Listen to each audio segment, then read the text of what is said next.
describe the plant aesthetic and horticulture in the region? Like what defines it for you? And also how has that influenced your own thinking about plants? Ooh, wow. Good question, Carrie.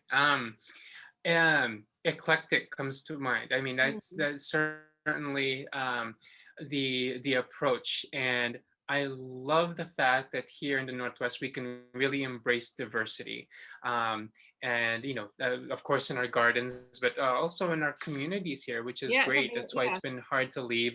I'm grateful that my parents immigrated here to Seattle, and I have formed a career here. But that's kind of the impression where we can grow plants from around the world.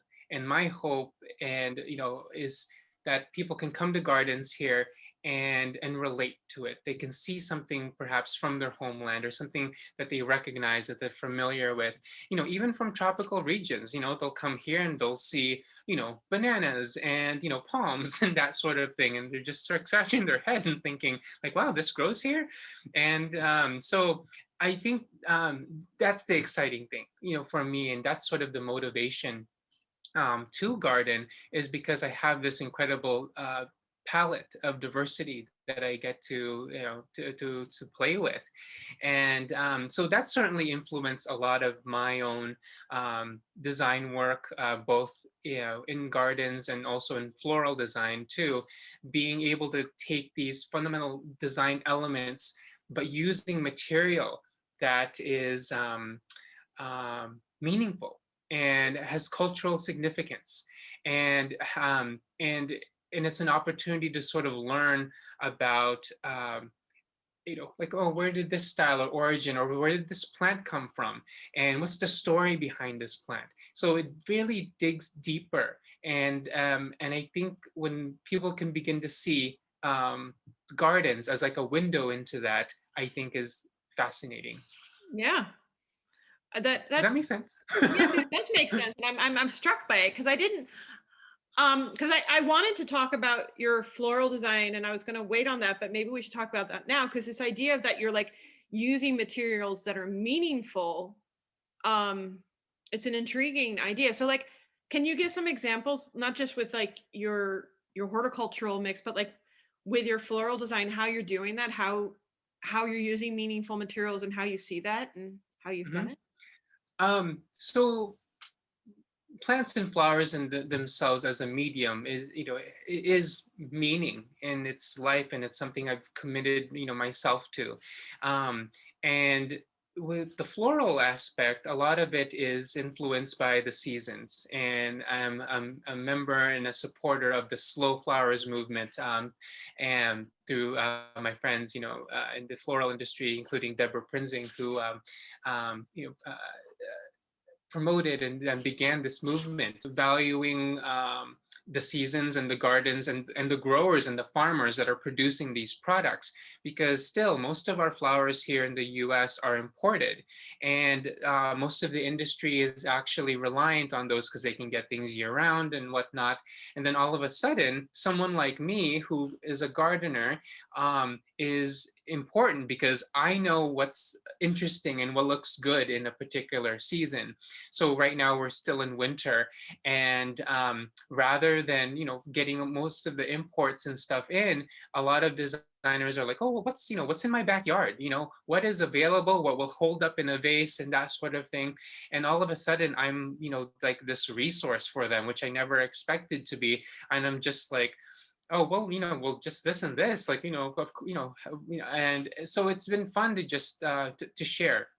So one great example are hellebores right now. I mean, they're huge, and they've always been popular as a garden plant. But in the floral industry, I never realized just how hungry floral designers were for hellebores. It's just it's a little bizarre to me. But then all of a sudden, people are want to grow them, and how do they last in a vase, and how do you use them in floral work and that sort of thing. And is it So because this appreciation of seasonality has grown, and so then they're looking for things that can express it?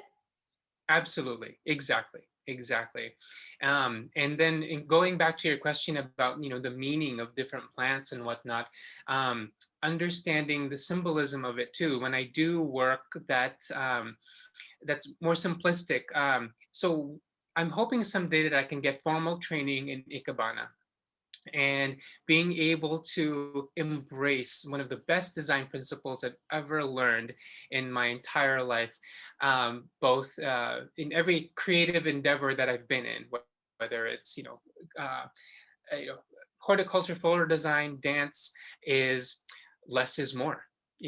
And when you begin to break down as much of the material that we can grow here and that we have available to us so easily, when you can simplify your design and focus on elements like line and texture, that sort of thing, and choosing the very simple elements where you can really pay attention to nuances within a stem, within a branch, within a bud. It's uh, having that deeper understanding of it. And because everyone thinks in floral design it has to be the focal point, the show, the in your face sort of impact that people expect from floral work. And that's nice and everything, but at the same time there's so much more to it.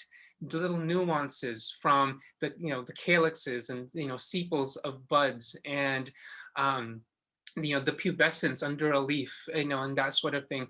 Those are the things that people could care less about, but for me I find so fascinating. But if you can take the time to admire and to look at that, and also understand their purpose too. Why are they there? Why is this calyx so green and frilly? What is its purpose? Why are there hairs underneath the leaves of certain plants?